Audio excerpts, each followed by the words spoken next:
La última esperanza en las murallas. El viento atlántico azotaba las murallas de La Coruña con la fuerza de 1000 demonios, llevando consigo el estruendo de los cañones ingleses y el clamor desesperado de una ciudad sitiada.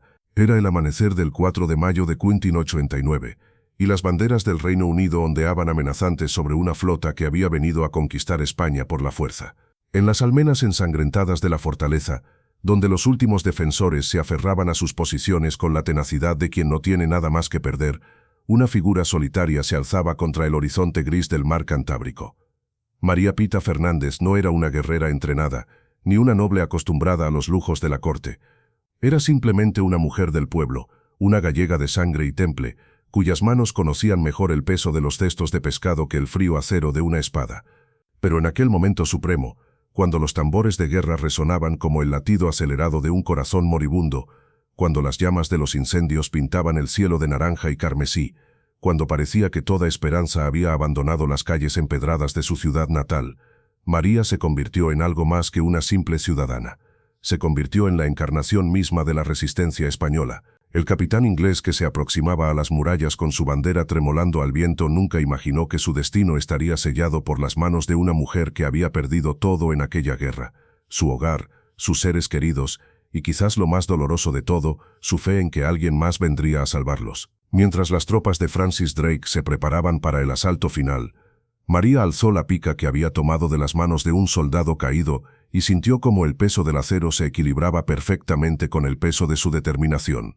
«Quien tenga honor que me siga», gritó su voz por encima del estruendo de la batalla, y aquellas palabras se convirtieron en el grito de guerra que cambiaría el curso de la historia. El eco de una leyenda, pero para entender verdaderamente la magnitud de aquel momento, debemos retroceder en el tiempo, adentrarnos en las calles adoquinadas de una La Coruña que aún no conocía la guerra, donde una joven María crecía entre el aroma del salitre y las historias de pescadores que regresaban con las redes llenas de esperanza.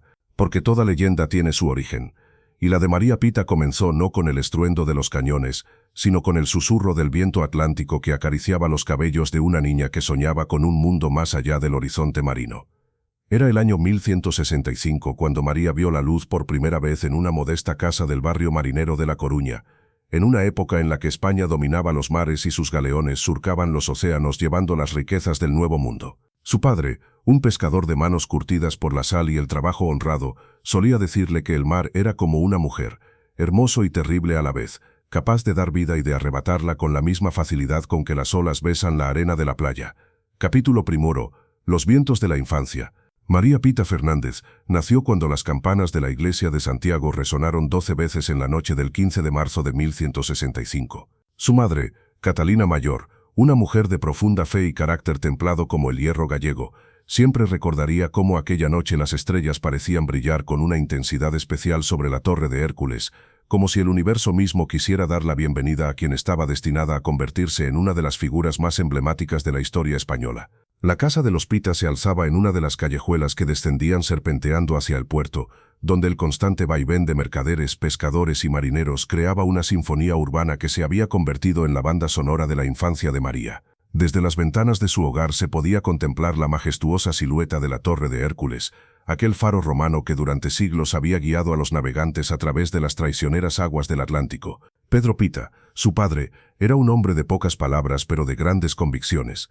Había heredado de su propio padre no solo la barca de pesca que constituía el sustento familiar, sino también una filosofía de vida basada en la honestidad, el trabajo duro y el amor profundo por aquella tierra gallega que los había visto nacer. Cada mañana, antes de que el sol pintara de oro las aguas de la ría, Pedro se dirigía al puerto acompañado por el sonido de sus pasos sobre los adoquines húmedos por el rocío nocturno.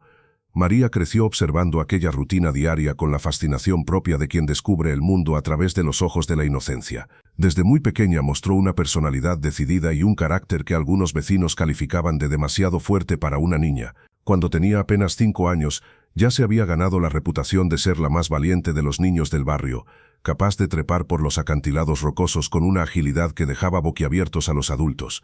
Su madre Catalina intentaba encauzar aquella energía desbordante hacia actividades más apropiadas para una señorita, enseñándole las labores domésticas, la costura y los rudimentos de la lectura y escritura, habilidades estas últimas poco comunes entre las mujeres del pueblo llano de aquella época. Pero María parecía estar hecha de un material diferente, más resistente, como si hubiera heredado no solo la sangre de sus ancestros gallegos, sino también algo del espíritu indomable del océano que rugía constantemente en el horizonte. Los domingos, después de la misa en la iglesia de Santa María del Campo, la familia Pita solía pasear por las murallas de la ciudad. María corría delante de sus padres, deteniéndose de vez en cuando para observar los barcos que entraban y salían del puerto, preguntando constantemente sobre los lugares lejanos de donde venían aquellos navegantes curtidos por el sol y la sal. Pedro respondía a sus preguntas con la paciencia infinita de un padre que veía en los ojos de su hija una chispa especial,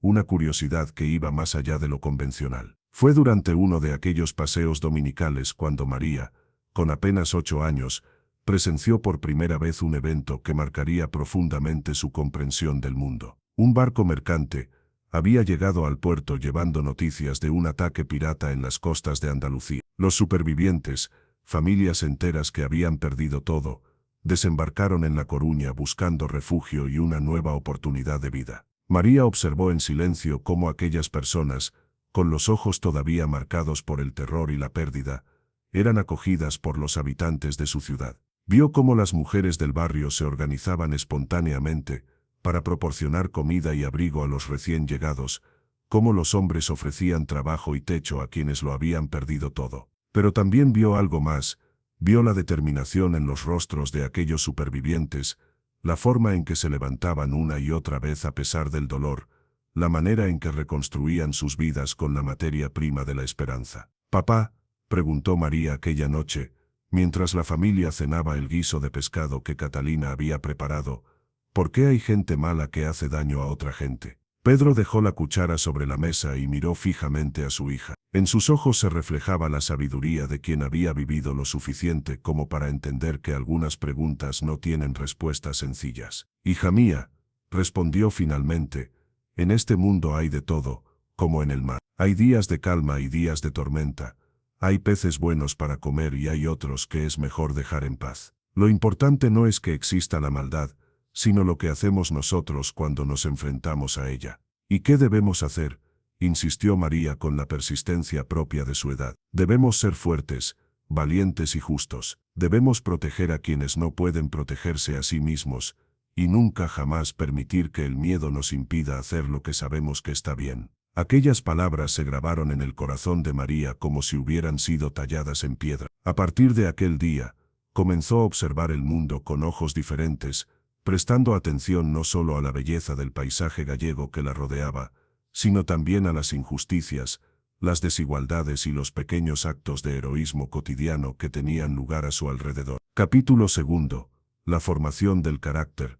Los años de la adolescencia trajeron consigo cambios profundos tanto en la vida de María como en el contexto histórico que la rodeaba. España, bajo el reinado de Felipe II, se encontraba en el apogeo de su poder imperial, pero también comenzaba a experimentar las tensiones que eventualmente conducirían a algunos de los conflictos más significativos de la época moderna. María, que ahora contaba 15 años, había desarrollado una personalidad que combinaba la dulzura tradicional femenina de su tiempo con una determinación férrea que sorprendía a cuantos la conocían. Su belleza era innegable, poseía el cabello castaño oscuro típico de las mujeres gallegas, ojos verdes como el mar en calma, y una sonrisa que iluminaba incluso los días más grises del invierno atlántico. Pero era su carácter lo que verdaderamente la distinguía de las demás jóvenes de su edad.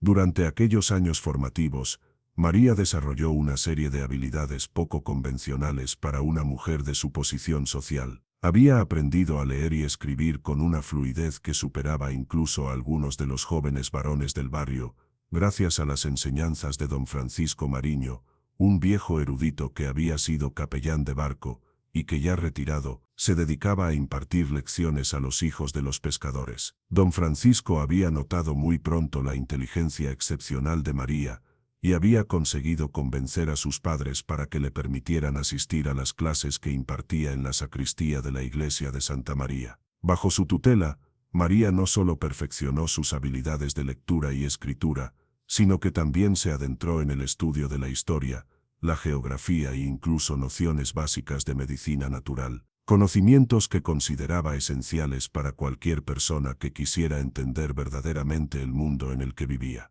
La ignorancia, solía decir don Francisco, es la madre de todos los miedos y la madrastra de todas las virtudes. Una mente educada es un arma más poderosa que cualquier espada. Estas palabras resonaban profundamente en María, quien había comenzado a vislumbrar que su destino podría ser diferente al de las demás mujeres de su generación. No era que despreciara el papel tradicional de esposa y madre, sino que intuía que la vida le tenía reservado algo más, algo que aún no podía definir con claridad, pero que sentía latir en su corazón como un tambor distante. Durante este periodo, María también desarrolló habilidades físicas que la convertían en una joven extraordinariamente capaz. Había aprendido a nadar como un pez en las aguas a veces turbulentas de la ría, podía trepar por los acantilados con la agilidad de una cabra montés, y había desarrollado una resistencia física que le permitía caminar durante horas por los senderos costeros sin mostrar signos de fatiga. Pero quizás lo más notable de todo era su capacidad para liderar. Sin proponérselo conscientemente, María se había convertido en el centro de un grupo informal de jóvenes del barrio que la seguían y respetaban. Cuando surgían conflictos entre los niños, era María quien encontraba soluciones justas y equilibradas. Cuando había que organizar las fiestas locales o las celebraciones religiosas, era María quien tomaba la iniciativa y coordinaba los esfuerzos de todos. Esta capacidad de liderazgo natural no pasó desapercibida para los adultos de la comunidad. El propio alcalde de La Coruña, don Álvaro de Mendoza, había comentado en más de una ocasión que esa muchacha del Hospita tiene madera de líder, un cumplido extraordinario en una época en la que las mujeres rara vez recibían reconocimiento por sus habilidades de liderazgo. Capítulo 3. El amor y la pérdida.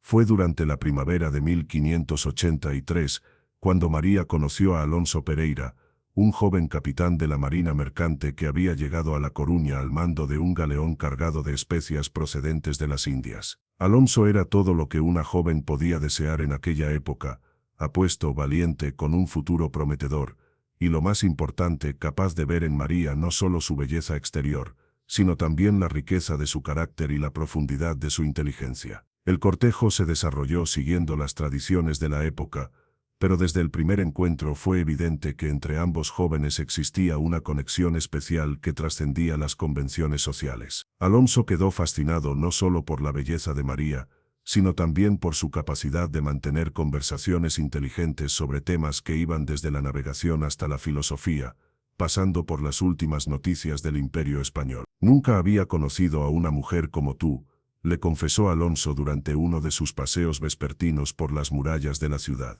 «Tienes la sabiduría de un erudito y el coraje de un guerrero, pero conservas la dulzura que hace que un hombre quiera protegerte y ser protegido por ti al mismo tiempo». María, que había aprendido a desconfiar de los halagos fáciles, encontró en las palabras de Alonso una sinceridad que la conmovió profundamente. Por primera vez en su vida, sintió que había encontrado a alguien que podía entender sus sueños y ambiciones, alguien que no veía en su fuerza de carácter una amenaza, sino un complemento perfecto para su propia personalidad. La boda se celebró en el otoño de 1584, menino que reunió a toda la comunidad marinera de La Coruña. Fue una celebración llena de alegría, música y esperanza, en la que dos familias humildes pero honradas se unían para formar una nueva rama del árbol genealógico gallego. María lució un vestido blanco bordado por su madre, y llevaba en el cabello una corona de flores silvestres que había recogido ella misma en los acantilados cercanos a la ciudad. Los primeros meses de matrimonio fueron una época de felicidad casi perfecta para María. Alonso demostró ser un esposo cariñoso y comprensivo, que no solo respetaba la personalidad independiente de su esposa, sino que la alentaba a seguir desarrollando sus habilidades y conocimientos. Cuando él partía en sus viajes comerciales, María se quedaba a cargo de los asuntos domésticos, pero también aprovechaba esos periodos para seguir aprendiendo con don Francisco y para participar activamente en la vida de la comunidad. Sin embargo, la felicidad de María estaba destinada a ser efímera. En la primavera de 1585, menino, Alonso partió hacia las Américas al mando de una expedición comercial que prometía ser extraordinariamente lucrativa. El viaje, que debía durar aproximadamente 6 meses, se convirtió en una tragedia cuando el galeón de Alonso fue atacado por piratas ingleses en las costas de las Antillas. La noticia del ataque llegó a La Coruña a través de los supervivientes de otro barco que había presenciado el combate desde la distancia. Según su testimonio, el galeón de Alonso había luchado valientemente contra 3 naves piratas, pero finalmente había sido abordado y capturado. Los piratas habían ejecutado a la mayoría de la tripulación, incluido el capitán, y habían saqueado completamente la carga. María recibió la noticia de la muerte de su esposo con una serenidad que sorprendió a todos los que la conocían. No lloró públicamente, no se desplomó, no mostró signos externos del dolor devastador que sentía en su interior. En cambio, se retiró a su casa durante 3 días, y cuando volvió a aparecer en público, lo hizo con una determinación nueva y más intensa, como si la tragedia hubiera templado su carácter como el fuego templa el acero. El dolor, le dijo a su madre cuando ésta intentó consolarla, puede ser el maestro más cruel, pero también el más efectivo. Me ha enseñado que la vida es frágil, y que debemos aprovechar cada momento para ser útiles, para proteger a quienes amamos, y para defender lo que consideramos justo. Capítulo 4. La viudez y el segundo amor. Los 2 años que siguieron a la muerte de Alonso fueron un periodo de transformación profunda para María. La joven viuda se había convertido en una figura respetada y admirada en La Coruña, conocida tanto por su sabiduría como por su capacidad de ayudar a otros en momentos de necesidad. Su casa se había convertido en un refugio informal para mujeres en dificultades, niños huérfanos, y cualquier persona que necesitara consejo o asistencia. Durante este periodo, María desarrolló habilidades que resultarían cruciales en los eventos futuros. Aprendió rudimentos de medicina de una curandera local llamada Inés la Sabia, quien le enseñó a preparar ungüentos, a tratar heridas y a reconocer las propiedades medicinales de las plantas que crecían en los alrededores de la ciudad. También perfeccionó sus conocimientos sobre la defensa personal, aprendiendo a manejar diversos tipos de armas de la mano de Rodrigo Sánchez, un veterano soldado que había servido en Flandes y que se había retirado a La Coruña. Una mujer debe saber defenderse a sí misma y a los suyos, le explicaba Rodrigo mientras le enseñaba el manejo de la espada y la pica. En estos tiempos inciertos, nunca se sabe cuándo esos conocimientos pueden ser la diferencia entre la vida y la muerte. María absorbía todas estas enseñanzas con la voracidad de quien intuye que está preparándose para algo importante, aunque aún no supiera exactamente qué. Su rutina diaria incluía ejercicios físicos, práctica con armas, estudio de tratados militares que don Francisco le conseguía, y la atención constante a las noticias que llegaban de otras partes del Imperio Español. Fue durante el verano de 1587, cuando María conoció a Gregorio Rocamonde, un capitán de la milicia local que había sido asignado a La Coruña, para supervisar las mejoras en las fortificaciones de la ciudad. Gregorio era un hombre maduro, de unos 35 años, con experiencia militar en las guerras de Flandes, y una reputación impecable tanto como soldado como persona. A diferencia de su primer matrimonio, que había estado basado en la pasión juvenil y el descubrimiento mutuo, la relación entre María y Gregorio se desarrolló sobre cimientos más sólidos y maduros. Ambos habían experimentado pérdidas significativas en sus vidas.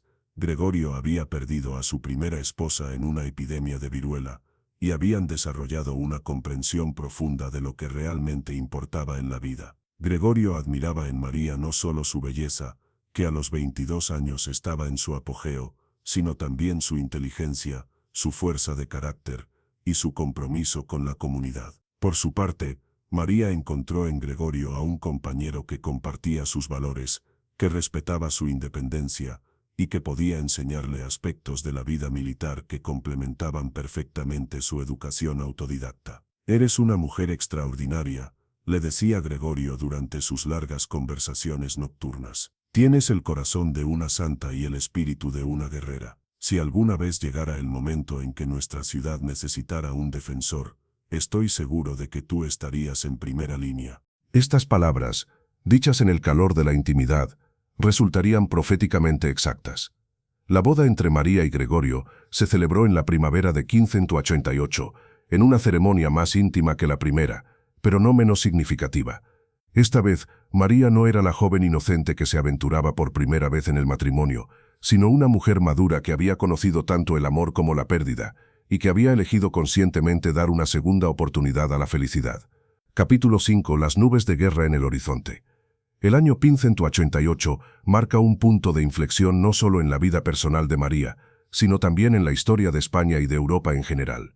El enfrentamiento entre España e Inglaterra, que había estado gestándose durante años debido a diferencias religiosas, comerciales y políticas, estaba a punto de estallar en uno de los conflictos navales más significativos de la historia moderna. Felipe II había ordenado la preparación de la grande y felicísima Armada, conocida en la historia como la Armada Invencible, con el objetivo de invadir Inglaterra y derrocar a la reina Isabel I. La flota, compuesta por más de 130 naves y cerca de 30.000 hombres, representaba el mayor esfuerzo militar naval de la época, y su preparación había movilizado recursos de todo el Imperio español. En La Coruña, como en muchas otras ciudades costeras españolas, se respiraba un ambiente de expectación y orgullo nacional. Los habitantes veían pasar constantemente barcos cargados de soldados, provisiones y armamento, dirigiéndose hacia los puertos donde se concentraba la flota. Gregorio, debido a su posición militar, estaba al tanto de muchos de los preparativos, y compartía con María la información que consideraba apropiada. «Esta será una guerra como no se ha visto en generaciones», le explicaba a su esposa mientras observaban desde las murallas el paso de uno de los galeones más grandes de la flota. «Si ganamos, España dominará los mares durante siglos. Si perdemos, bueno, prefiero no pensar en esa posibilidad». María, con la intuición que la había caracterizado desde niña, no compartía completamente el optimismo generalizado. Había estudiado suficiente historia como para saber que las grandes empresas militares rara vez resultan según los planes originales, y había desarrollado una comprensión profunda de la naturaleza humana que le permitía leer entre líneas los informes y rumores que llegaban de la corte. «Espero que tengas razón», respondía a su marido, «pero también espero que estemos preparados para cualquier eventualidad. Los ingleses no son enemigos que se rindan fácilmente, y su reina ha demostrado ser tan astuta como determinada». Los meses siguientes confirmaron tanto las esperanzas como los temores de ambos. La Armada Invencible partió de Lisboa en mayo de 1588 con grandes expectativas, pero pronto comenzaron a llegar noticias preocupantes. Tormentas, problemas de suministro y la feroz resistencia inglesa estaban complicando seriamente la expedición. En julio llegaron a La Coruña los primeros barcos dañados de la flota, buscando refugio y reparaciones. María y Gregorio trabajaron incansablemente para ayudar a los marineros heridos y para organizar los suministros necesarios para las reparaciones. Fue durante estas semanas cuando María tuvo su primer contacto directo con las realidades brutales de la guerra naval. Los heridos que llegaban a La Coruña traían consigo historias terribles de combates encarnizados, de barcos incendiados por proyectiles incendiarios ingleses, de tormentas que habían dispersado la flota y de la feroz resistencia que estaban encontrando en las costas británicas. María aplicó todos sus conocimientos de medicina para ayudar en la atención de los heridos, trabajando día y noche en hospitales improvisados que se habían establecido en iglesias y edificios públicos. «Señora», le dijo un joven marinero mientras ella le curaba una herida de mosquete en el brazo, «los ingleses luchan como demonios, no tienen miedo a morir y conocen sus aguas mejor que nosotros conocemos las nuestras. Esto no va a ser la victoria fácil que esperábamos». Estas palabras se clavaron en el corazón de María como dagas heladas. Si las fuerzas españolas estaban teniendo dificultades para invadir Inglaterra, ¿qué pasaría si los ingleses decidían contraatacar y llevar la guerra a las costas españolas? Capítulo 6. El regreso de los derrotados. El otoño de 1188 trajo consigo la confirmación de los peores temores. Los restos dispersos de la Armada Invencible comenzaron a llegar a los puertos españoles, trayendo consigo la noticia del desastre más grande que había sufrido la Marina española en décadas. De los más de 130 barcos que habían partido con tanto orgullo y esperanza, solo unos pocos más de 60 lograron regresar a España, y muchos de estos estaban gravemente dañados. La noticia del desastre se extendió por La Coruña como un reguero de pólvora, sembrando el desaliento y la preocupación entre la población. María y Gregorio se encontraron una vez más en el centro de los esfuerzos para ayudar a los supervivientes, pero esta vez el trabajo era aún más duro debido al estado deplorable en que llegaban los barcos y sus tripulaciones. «Hemos subestimado a los ingleses», admitió Gregorio una noche, mientras él y María trabajaban en la catalogación de los suministros médicos. «Su marina es más fuerte de lo que pensábamos, y han demostrado ser enemigos formidables. Me temo que esto no va a quedar así». María asintió gravemente. Durante las semanas anteriores había estado recopilando información de los supervivientes, y las historias que escuchaba la llenaban de una creciente preocupación. Los ingleses no solo habían derrotado a la Armada Invencible, sino que lo habían hecho con una eficiencia y una determinación que sugerían que estaban preparados para llevar la guerra más allá de sus propias costas. «Creo que debemos prepararnos para lo peor», le dijo a su marido. «Si yo fuera la reina Isabel, no me conformaría con haber repelido nuestro ataque. Buscaría la forma de devolver el golpe, de demostrar que Inglaterra no solo puede defenderse, sino también atacar». Sus palabras resultaron ser proféticamente exactas. Durante el invierno de 1588-1589, llegaron a España informes de inteligencia que confirmaban que Inglaterra estaba preparando una expedición de represalia. La flota inglesa, comandada por Francis Drake y John Norris, se estaba organizando con el objetivo explícito de atacar las costas españolas y de apoyar las pretensiones al trono de Dom Antonio, el pretendiente portugués que disputaba el control de Portugal a Felipe II. La noticia de que La Coruña había sido identificada como uno de los objetivos principales del ataque inglés desencadenó una intensa actividad de preparación militar en la ciudad. Gregorio fue designado como uno de los comandantes responsables de organizar la defensa, y se lanzó a la tarea con la energía desesperada de quien sabe que el tiempo se agota. «Tenemos que convertir esta ciudad en una fortaleza inexpugnable», explicaba a María mientras revisaban los planos de las fortificaciones existentes. «Los ingleses vienen con una flota poderosa y experimentada, pero nosotros tenemos la ventaja de luchar en nuestro propio territorio». María se involucró activamente en los preparativos, organizando a las mujeres de la ciudad para que ayudaran en la fabricación de vendajes, la preparación de alimentos y medicinas, y la atención de los heridos que inevitablemente resultarían del combate. Pero también hizo algo más. Comenzó a entrenar secretamente a un grupo de mujeres en técnicas básicas de combate. Si los hombres van a luchar en las murallas, les explicaba a sus compañeras durante las sesiones de entrenamiento que organizaba en los patios traseros de las casas, nosotras debemos estar preparadas para defender nuestros hogares y nuestros hijos. Nadie va a venir a salvarnos si los ingleses logran penetrar las defensas. Capítulo 7. La llegada de la tormenta. La primavera de 1189 llegó cargada de tensión y expectativa. Los espías españoles habían confirmado que la flota inglesa, compuesta por más de 1.150 naves y cerca de 20.000 hombres, había partido de Plymouth con destino a las costas españolas. La Coruña, con su puerto estratégico y sus defensas relativamente débiles, había sido efectivamente identificada como el objetivo principal del ataque. Los preparativos defensivos se intensificaron durante las semanas previas al ataque. Las murallas fueron reforzadas, se establecieron puestos de artillería en puntos estratégicos y se organizaron patrullas de vigilancia que mantenían una observación constante del horizonte marino. Gregorio prácticamente vivía en las fortificaciones, supervisando personalmente cada aspecto de los preparativos defensivos.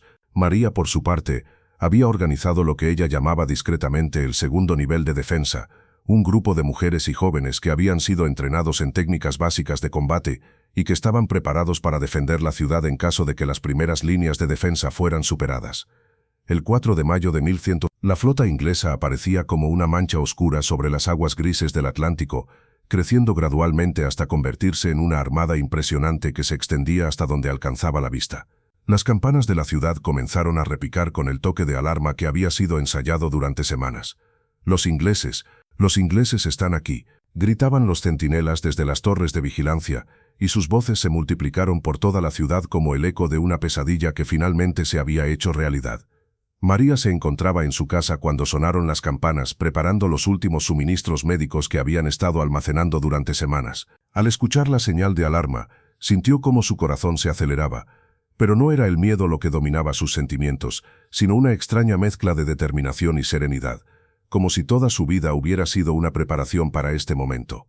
«Ha llegado la hora», murmuró para sí misma mientras se dirigía hacia la ventana para observar la flota enemiga. Las naves inglesas se extendían por el horizonte como una ciudad flotante, con sus velas hinchadas por el viento y sus cascos oscuros cortando las aguas con la precisión de cuchillos bien afilados. Gregorio llegó a casa corriendo, con el uniforme militar ya puesto y la espada al cinto. Su rostro reflejaba la tensión del momento, pero también una determinación férrea que María conocía bien. «María, debes irte al refugio con las demás mujeres», le dijo mientras comprobaba que su armadura estaba bien ajustada. «Este va a ser un combate terrible, y no quiero que corras peligro innecesario». María lo miró con una sonrisa que mezclaba el amor con una determinación que su marido reconoció inmediatamente.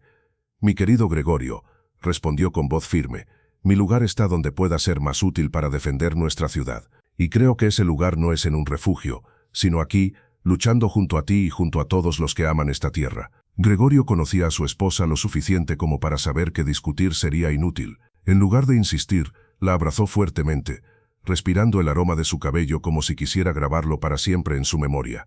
«Entonces lucharemos juntos», murmuró contra su oído. «Pero prométeme que tendrás cuidado. No podría soportar perderte. Y yo no podría soportar vivir sabiendo que no hice todo lo posible para defender nuestro hogar», respondió María, sellando el pacto con un beso que sabía a despedida y a promesa al mismo tiempo. Capítulo 8. El primer asalto.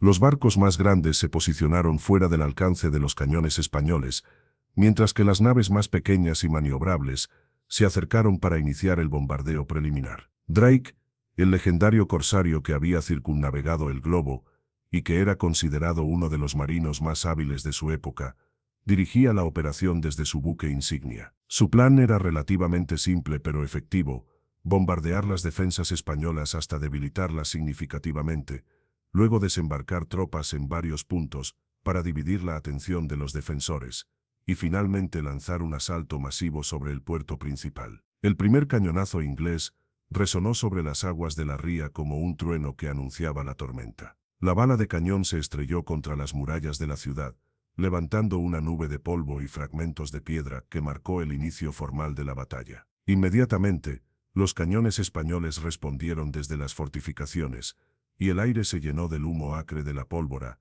y del estruendo ensordecedor de la artillería. María había tomado posición en uno de los bastiones más expuestos de las murallas, junto a un grupo de mujeres que habían decidido ignorar las órdenes de evacuar y que se habían unido a los esfuerzos defensivos. Su papel oficial era proporcionar asistencia médica a los heridos, pero todos sabían que estaba preparada para luchar si era necesario. «¡Cuidado!», gritó uno de los artilleros españoles cuando una bala de cañón inglesa pasó silbando peligrosamente cerca de su posición. María se agachó instintivamente, pero inmediatamente se incorporó para ayudar a un soldado que había sido alcanzado por los fragmentos de piedra que había levantado el impacto. «No es nada grave», le dijo al herido mientras examinaba la herida en su brazo. «Pero necesitas que te venden esto para evitar que se infecte». Sus manos trabajaban con la eficiencia de la experiencia mientras aplicaba los conocimientos médicos que había adquirido durante los últimos años. El bombardeo continuó durante horas,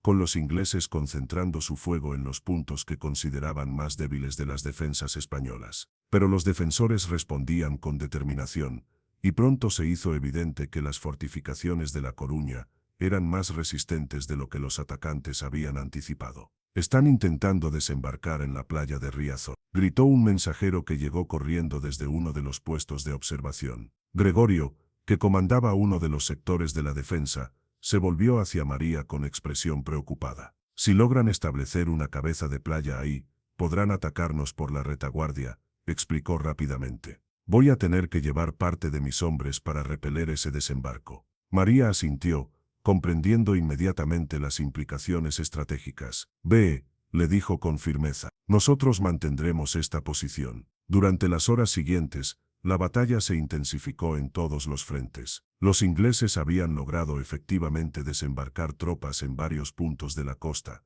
y los defensores españoles se vieron obligados a dividir sus fuerzas para hacer frente a múltiples amenazas simultáneas. En las murallas, María y su grupo de voluntarios trabajaban incansablemente, proporcionando asistencia médica, transportando municiones y manteniéndose preparados para el combate directo. Fue durante una de las fases más intensas del bombardeo cuando María tuvo su primer encuentro directo con la muerte en combate. Un proyectil inglés había abierto una brecha en las murallas cerca de su posición, y varios soldados ingleses intentaron aprovechar la apertura para penetrar en las defensas. «Nos atacan por la brecha», gritó uno de los soldados españoles mientras intentaba repeler a los invasores con su espada.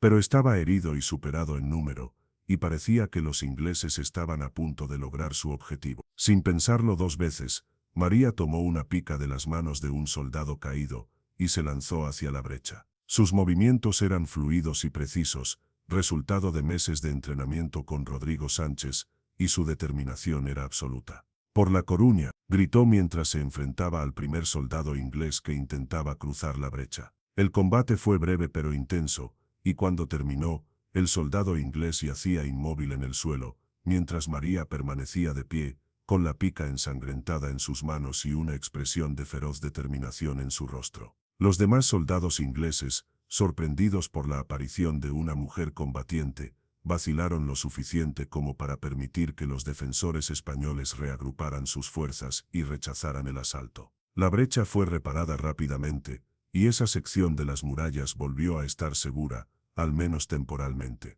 Capítulo 9. La noche más larga. Cuando el sol se puso sobre La Coruña el 4 de mayo de 1589, la ciudad había resistido el primer día de asedio, pero a un costo terrible. Las murallas estaban dañadas en varios puntos, muchos de los defensores habían resultado muertos o heridos, y las reservas de municiones se estaban agotando peligrosamente. María había trabajado sin descanso durante más de 15 horas, alternando entre la atención médica a los heridos y la participación directa en el combate cuando la situación lo requería. Su vestido estaba manchado de sangre, tanto propia como ajena, pues había sufrido varios cortes menores, y su cabello, que había comenzado el día cuidadosamente peinado, ahora colgaba suelto y desordenado alrededor de su rostro sudoroso. Pero era su mirada lo que más había cambiado. Los ojos verdes que por la mañana reflejaban determinación mezclada con aprensión, ahora ardían con una intensidad férrea que hablaba de una mujer que había encontrado su verdadero propósito en la vida. «Señora María», le dijo uno de los soldados veteranos, mientras ella le vendaba una herida en la pierna, «nunca había visto a una mujer luchar como usted ha luchado hoy. Ha sido una inspiración para todos nosotros». María sonrió cansadamente, mientras terminaba de ajustar el vendaje. «Todos estamos luchando por lo mismo», respondió con sencillez. «Por nuestros hogares, por nuestras familias, por el derecho a vivir en paz en nuestra propia tierra. Eso nos hace a todos iguales». Durante la noche, los ingleses mantuvieron una presión constante sobre las defensas, alternando bombardeos esporádicos con intentos de asalto en diferentes puntos de las murallas. Los defensores, agotados por el combate diurno, tuvieron que hacer acopio de todas sus reservas de energía para mantener sus posiciones. Gregorio regresó de su misión de repeler el desembarco inglés con noticias mixtas. «Hemos logrado rechazar su intento de establecer una cabeza de playa principal», informó a María durante un breve descanso, «pero han conseguido desembarcar pequeños grupos en varios puntos de la costa. Están tratando de rodearnos». «¿Cuánto tiempo crees que podremos resistir?», preguntó María mientras compartían un trozo de pan duro y un poco de vino aguado, la primera comida que habían tenido en muchas horas. Gregorio reflexionó cuidadosamente antes de responder. «Si no recibimos refuerzos, tal vez 2 o 3 días más. Los ingleses son más numerosos y están mejor equipados, pero nosotros conocemos el terreno y estamos luchando por nuestras vidas. Eso cuenta mucho. Entonces haremos que cada día cuente», respondió María con una determinación que no admitía dudas. «Y si al final no podemos contenerlos, al menos les habremos demostrado que los españoles no se rinden fácilmente». Durante las horas más oscuras de la noche, María tuvo la oportunidad de reflexionar sobre los eventos del día y sobre el rumbo que había tomado su vida. Apenas unas horas antes, había sido simplemente la esposa de un oficial de la milicia, una mujer respetada en su comunidad, pero sin un papel específico en los grandes eventos de la historia. Ahora se había convertido en algo diferente, una combatiente, una líder, una inspiración para otros. Pero lo más notable era que este cambio no le parecía extraño o inesperado. Era como si toda su vida anterior hubiera sido una preparación para este momento, como si todas las lecciones que había aprendido, todas las habilidades que había desarrollado, y todas las experiencias que había vivido hubieran tenido como propósito prepararla para defender su ciudad en su hora más oscura. Capítulo X. El momento decisivo. El amanecer del 5 de mayo trajo consigo una intensificación de los ataques ingleses. Drake, frustrado por la resistencia española, y consciente de que cada día de demora aumentaba las posibilidades de que llegaran refuerzos enemigos, había decidido lanzar un asalto masivo y coordinado que pretendía abrumar las defensas españolas mediante la pura fuerza numérica. El bombardeo preliminar fue el más intenso que la ciudad había experimentado hasta ese momento. Los cañones ingleses disparaban desde múltiples posiciones, concentrando su fuego en las secciones de las murallas que habían sido debilitadas durante el combate del día anterior. El estruendo era ensordecedor, y el aire se llenó de una densa nube de humo que hacía difícil respirar y casi imposible ver más allá de unos pocos metros. María se encontraba en el bastión de San Carlos, uno de los puntos más expuestos de las defensas, cuando comenzó el bombardeo final. A su alrededor, los defensores se preparaban para lo que todos sabían que sería el momento decisivo de la batalla. Las reservas de municiones estaban prácticamente agotadas, muchos de los cañones españoles habían sido destruidos o dañados, y el número de defensores efectivos había disminuido drásticamente debido a las bajas de los combates anteriores. «Esta es nuestra última oportunidad», murmuró Gregorio, que había llegado para coordinar la defensa de ese sector. «Si no logramos rechazar este asalto, los ingleses tomarán la ciudad».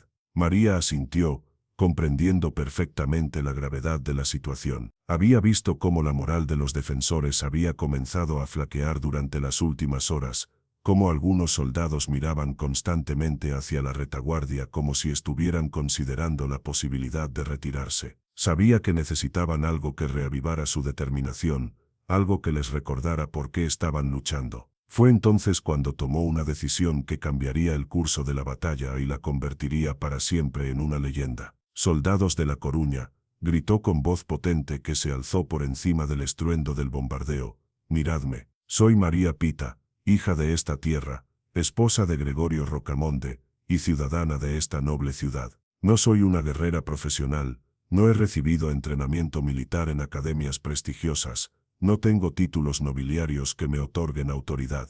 Los soldados que la rodeaban dejaron de mirar hacia la retaguardia y centraron su atención en ella. Había algo en su voz, en su postura, en la intensidad de su mirada, que los fascinaba y los tranquilizaba al mismo tiempo. «Pero sí tengo algo que los ingleses nunca podrán entender», continuó, alzando la pica que había empuñado el día anterior. «Tengo amor por esta tierra que me vio nacer, por estas calles donde jugué de niña, por esta gente que es mi familia. Y ese amor me da una fuerza que ningún ejército invasor puede quebrantar». Un murmullo de aprobación comenzó a extenderse entre los defensores. Incluso los soldados más experimentados, veteranos de múltiples campañas, se sintieron conmovidos por la pasión y la sinceridad de sus palabras. «Los ingleses creen que porque somos pocos, porque estamos cansados, porque nuestras murallas están dañadas, van a poder someternos fácilmente», gritó María, y su voz se alzó aún más, cargada de una emoción que electrizaba a todos los que la escuchaban. «Pero se equivocan, porque no están luchando solo contra soldados, están luchando contra el alma misma de Galicia». El bombardeo inglés cesó súbitamente, y en el silencio que siguió, la voz de María resonó con una claridad cristalina. «Si debo morir hoy, moriré de pie, con la pica en la mano y mirando al enemigo a los ojos. Y si alguno de vosotros está pensando en rendirse, recordad que vuestros hijos y vuestros nietos juzgarán lo que hagáis en este momento». Fue entonces cuando sonaron los tambores de guerra ingleses, anunciando el inicio del asalto final. Las tropas enemigas emergieron de las trincheras que habían cavado durante la noche, y se lanzaron hacia las murallas con gritos de guerra que pretendían aterrorizar a los defensores. Pero en lugar de terror, lo que encontraron fue una resistencia feroz y organizada. Inspirados por las palabras de María, los soldados españoles lucharon con una determinación renovada que sorprendió a los atacantes. Cada metro de muralla se convirtió en un campo de batalla independiente, donde pequeños grupos de defensores resistían contra fuerzas superiores con una tenacidad que rayaba en lo sobrehumano. Capítulo 11. El acto heroico. Fue durante las horas más intensas de este asalto final, cuando tuvo lugar el evento que convertiría a María Pita en una figura legendaria de la historia española. Los ingleses habían conseguido abrir una brecha significativa en las murallas cerca del bastión de San Carlos, y una columna de soldados enemigos se dirigía hacia la apertura con la intención de penetrar en la ciudad y atacar las defensas por la retaguardia. La situación era desesperada. Los pocos soldados españoles que quedaban en esa sección de las murallas estaban agotados y superados en número, y parecía inevitable que los ingleses lograran su objetivo. Gregorio había resultado herido en los combates anteriores y yacía inconsciente cerca de la brecha, incapaz de organizar la resistencia. Fue en ese momento cuando María vio al alférez inglés que dirigía el asalto. Era un hombre joven, probablemente de edad similar a la suya, que portaba el estandarte de su unidad y que gritaba órdenes a sus hombres mientras se dirigía hacia la brecha. Su captura o eliminación podría desorganizar el ataque el tiempo suficiente para permitir que los defensores reagruparan sus fuerzas. Sin vacilar un instante, María tomó la pica de un soldado caído y se dirigió directamente hacia el oficial inglés. Sus movimientos eran fluidos y decididos, resultado de meses de entrenamiento, y más importante aún, de una determinación absoluta que no admitía la posibilidad del fracaso. «Inglés», gritó en su propio idioma, palabras que había aprendido de los marineros que frecuentaban el puerto de La Coruña. «Si quieres entrar en mi ciudad, tendrás que pasar por encima de mi cadáver». El oficial inglés se volvió hacia ella, sorprendido por encontrarse cara a cara con una mujer combatiente. Por un momento, la sorpresa lo paralizó, y esa vacilación fue todo lo que María necesitó. Con un movimiento preciso y mortal, María hundió la punta de su pica en el pecho del alférez inglés. El hombre se desplomó inmediatamente, y su estandarte cayó al suelo junto a él, manchándose con la sangre que brotaba de su herida mortal. «Quien tenga honor, que me siga», gritó María, alzando el estandarte inglés capturado por encima de su cabeza como un trofeo de guerra. «Por La Coruña, por España, por nuestras familias». El efecto de este acto heroico fue inmediato y electrizante. Los soldados españoles que habían estado a punto de ceder, de repente encontraron nuevas fuerzas, y se lanzaron al contraataque con gritos de guerra que helaban la sangre. Los soldados ingleses, por su parte, se sintieron desmoralizados por la muerte de su oficial, y por la feroz resistencia que estaban encontrando. «La mujer ha matado al alférez», gritaban los ingleses en su propia lengua, y sus voces reflejaban una mezcla de incredulidad y respeto involuntario. Nunca habían enfrentado una resistencia como esta, donde hasta las mujeres luchaban con la ferocidad de guerreros experimentados. María continuó luchando en primera línea durante las horas siguientes, empuñando alternadamente la pica y la espada, dirigiendo a los defensores y proporcionando asistencia médica a los heridos cuando la intensidad del combate lo permitía. Su figura se había convertido en un símbolo de resistencia que inspiraba a todos los defensores de la ciudad. Capítulo 12. La victoria y sus consecuencias. El asalto inglés comenzó a perder fuerza hacia el mediodía del 5 de mayo. Las tropas de Drake, que habían esperado encontrar una resistencia débil y desorganizada, se habían topado con una defensa feroz que había causado bajas significativas en sus filas. Además, los exploradores ingleses habían informado del avistamiento de columnas de humo en el horizonte, lo que sugería que se acercaban refuerzos españoles. Drake, que era un marino experimentado y un estratega prudente, comprendió que prolongar el asedio sería contraproducente. Sus tropas estaban cansadas, sus suministros se estaban agotando, y la resistencia española había demostrado ser mucho más tenaz de lo anticipado. Además, mantener la flota anclada frente a una costa hostil durante demasiado tiempo la exponía a los riesgos de tormentas atlánticas y de contraataques navales españoles. La orden de retirada se dio a media tarde, y las tropas inglesas comenzaron a reembarcarse con la eficiencia profesional que las caracterizaba,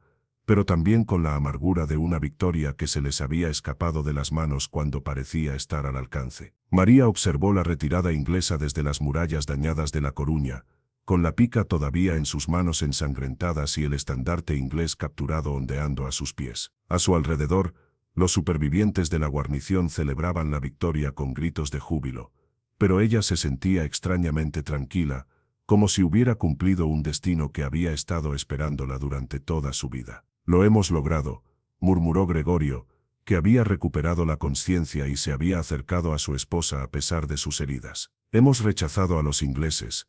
María se volvió hacia él con una sonrisa que mezclaba el agotamiento con una profunda satisfacción. «Hemos hecho más que rechazarlos», respondió. «Les hemos demostrado que España no es una presa fácil, que nuestro pueblo está dispuesto a luchar hasta el último aliento por defender su libertad». Las noticias de la heroica defensa de La Coruña se extendieron rápidamente por toda España y por el resto de Europa. Los relatos de la batalla, y particularmente de la actuación de María Pita, capturaron la imaginación popular y se convirtieron en símbolos de la resistencia española contra la agresión extranjera. Felipe II, cuando recibió los informes detallados de la batalla, quedó tan impresionado por el valor demostrado por María que decidió otorgarle una pensión anual y el título honorífico de alférez mayor de La Coruña, convirtiéndola en la primera mujer en la historia de España en recibir tal distinción militar. Epílogo: el legado de una heroína. Los años que siguieron a la batalla de La Coruña fueron tiempos de relativa paz para María Pita, pero nunca volvió a ser la misma persona que había sido antes del asedio inglés. La experiencia de liderar a sus conciudadanos en el momento más crítico de sus vidas la había transformado de manera permanente, convirtiéndola en una figura pública que trascendía las limitaciones tradicionales de género y clase social de su época. María utilizó su nueva posición y prestigio para promover mejoras en las defensas de La Coruña, para establecer hospitales y escuelas, y para defender los derechos de las viudas y huérfanos de guerra. Su casa se convirtió en un centro de actividad cívica, donde se discutían los problemas de la comunidad y se organizaban iniciativas para el bienestar común. Gregorio, que se había recuperado completamente de sus heridas, continuó sirviendo en la milicia local, pero siempre reconoció que el verdadero héroe de la familia era su esposa. Su matrimonio se fortaleció aún más después de la batalla, cimentado no solo en el amor mutuo, sino también en el respeto profundo que sentía por el valor y la integridad de María. La pareja tuvo 3 hijos en los años siguientes: Pedro, que siguió la tradición militar familiar y llegó a ser capitán de la Marina Española; Catalina, que se convirtió en una de las primeras mujeres educadoras de Galicia; y Alonso, que fue nombrado en honor al primer esposo de María, y que llegó a ser un próspero comerciante que expandió los negocios familiares por todo el norte de España. María vivió hasta la edad avanzada de 78 años, muriendo pacíficamente en 143, rodeada de sus hijos, nietos y de una comunidad que nunca había olvidado su sacrificio heroico. Durante sus últimos años se había convertido en una especie de oráculo local, una persona a la que acudían no solo los habitantes de La Coruña, sino gente de toda Galicia, buscando consejo, sabiduría o simplemente la inspiración que proporcionaba su mera presencia. Sus últimas palabras, según el testimonio de su hija Catalina, fueron: «He vivido una vida plena y he cumplido con mi deber hacia mi familia, mi ciudad y mi país. No temo a la muerte, porque sé que he dejado el mundo un poco mejor de como lo encontré». El funeral de María Pita fue uno de los eventos más multitudinarios en la historia de La Coruña. Acudieron representantes de toda España, incluyendo enviados del rey Felipe IV, nobles, militares, comerciantes y miles de ciudadanos comunes que querían rendir homenaje a una mujer que había demostrado que el verdadero heroísmo no conoce barreras de género, clase social o circunstancias de nacimiento. Reflexión final: el significado eterno de una leyenda. La historia de María Pita trasciende el relato histórico específico de un asedio medieval para convertirse en un símbolo eterno de los valores humanos más nobles: el coraje frente a la adversidad, la lealtad hacia la comunidad, el sacrificio por el bien común y la determinación inquebrantable de defender lo que consideramos justo y sagrado. En una época en la que las mujeres tenían pocas oportunidades de participar en los grandes eventos de la historia, María logró no solo participar, sino liderar y convertirse en la figura central de uno de los episodios más significativos de la resistencia española contra la agresión extranjera. Su ejemplo demostró que el heroísmo auténtico no depende de las circunstancias de nacimiento, del entrenamiento militar formal o de las oportunidades sociales, sino de la fuerza interior, la determinación moral y la capacidad de anteponer el bien común al interés personal. La figura de María Pita también representa la esencia del carácter gallego, la combinación de dulzura y fiereza, de hospitalidad y resistencia, de amor por la tierra natal y apertura hacia el mundo exterior.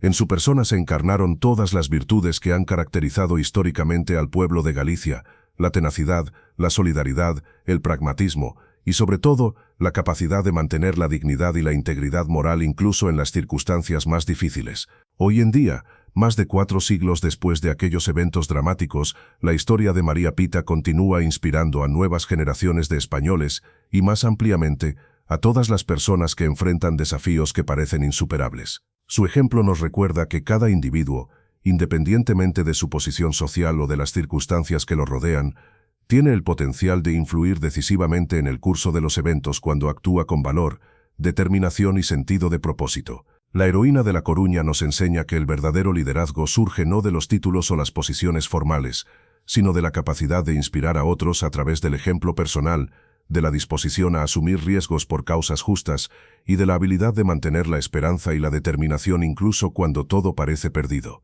En un mundo contemporáneo que a menudo parece caracterizado por el cinismo, la apatía y la fragmentación social, la historia de María Pita brilla como un faro que nos recuerda las posibilidades transformadoras del compromiso cívico, el coraje moral y la solidaridad comunitaria. Su legado nos desafía a preguntarnos qué estamos dispuestos a defender, qué sacrificios estamos preparados a hacer por nuestras convicciones y cómo podemos contribuir a construir un mundo más justo y digno para las generaciones futuras. La pica de María Pita ya no se alza físicamente sobre las murallas de La Coruña, pero su espíritu continúa resonando en cada acto de valor cívico, en cada gesto de solidaridad comunitaria y en cada decisión de anteponer el bien común al interés personal. En ese sentido, María Pita no murió en 143, sino que vive para siempre en el corazón de todos aquellos que se niegan a aceptar la injusticia, que luchan por proteger a los más vulnerables y que mantienen viva la llama de la esperanza incluso en los momentos más oscuros. Su grito de guerra, quien tenga honor que me siga, continúa resonando a través de los siglos, llamando a cada nueva generación a encontrar en sí misma el coraje necesario para defender sus valores más profundos y para construir un mundo donde la justicia, la dignidad y la libertad no sean privilegios de unos pocos, sino derechos inalienables de toda la humanidad. La historia de María Pita nos enseña que los momentos decisivos de la historia no los escriben únicamente los reyes y los generales, sino también las personas comunes que en circunstancias extraordinarias encuentran en sí mismas una grandeza que ni siquiera sabían que poseían. Nos recuerda que el heroísmo auténtico no es patrimonio exclusivo de los libros de historia, sino una posibilidad real y presente en la vida de cada ser humano que se atreve a alzar su voz contra la injusticia y su mano en defensa de los indefensos. En las calles empedradas de La Coruña, donde las gaviotas siguen gritando sobre las aguas del Atlántico y donde la Torre de Hércules continúa guiando a los navegantes como lo hizo durante los días dramáticos de mayo de 1558, su estatua en la plaza de María Pita no es solo un monumento de bronce y piedra, sino un recordatorio perpetuo de que cada uno de nosotros lleva dentro la semilla del heroísmo, esperando el momento adecuado para florecer en actos de valor, compasión y servicio a la humanidad. La heroína de La Coruña trasciende su época y su circunstancia específica para convertirse en un símbolo universal de la resistencia del espíritu humano frente a la opresión, de la capacidad de los individuos comunes para influir en el curso de la historia y de la verdad eterna de que, cuando luchamos por causas justas con corazón puro y determinación inquebrantable, ninguna fuerza en el mundo puede derrotarnos verdaderamente. Así concluye la historia de María Pita Fernández, la mujer que se alzó contra una armada, que defendió su ciudad con la fuerza de su convicción, y que demostró para la posteridad que el verdadero poder no reside en las armas o en los títulos, sino en la capacidad humana de elegir el bien sobre el mal, el coraje sobre la cobardía, y el amor por la comunidad sobre el interés personal. Su legado perdura no solo en los libros de historia, sino en el corazón de todos aquellos que se niegan a inclinarse ante la injusticia, que defienden a los débiles, que luchan por sus ideales, y que mantienen encendida la llama de la esperanza incluso en las horas más oscuras. En ese sentido, María Pita no fue solo la heroína de La Coruña del siglo XVI, sino que sigue siendo, 4 siglos después, una heroína para todos los tiempos y para todas las generaciones que buscan inspiración para enfrentar sus propios desafíos con dignidad, valor y honor. Fin, en cada época, en cada lugar, en cada circunstancia donde la libertad se ve amenazada y la justicia peligra, el espíritu de María Pita renace en corazones valientes que se niegan a aceptar la derrota y que luchan hasta el último aliento por lo que consideran sagrado y digno de defender.